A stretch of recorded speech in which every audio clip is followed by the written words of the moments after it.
চারদিক থেকে ষড়যন্ত্র হচ্ছে, তাই কিছু না পাওয়ার হতাশা প্রকাশ না করে নেতাকর্মীদের ঐক্যবদ্ধ থাকার আহ্বান জানিয়েছেন বিএনপির সিনিয়র যুগ্ম মহাসচিব রুহুল কবির রিজভী।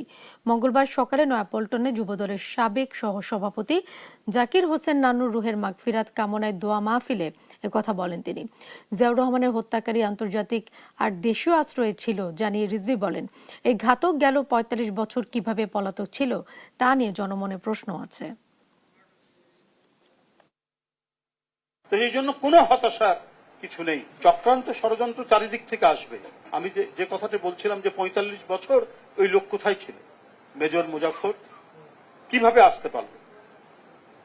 নিশ্চয়ই যারা তাকে আশ্রয় দিয়েছেন এর আন্তর্জাতিক আশ্রয়দাতা আছে, দেশের ভিতরে আশ্রয়দাতা আছে। ১৭ বছর আওয়ামী লীগ ক্ষমতায় ছিল, কারা?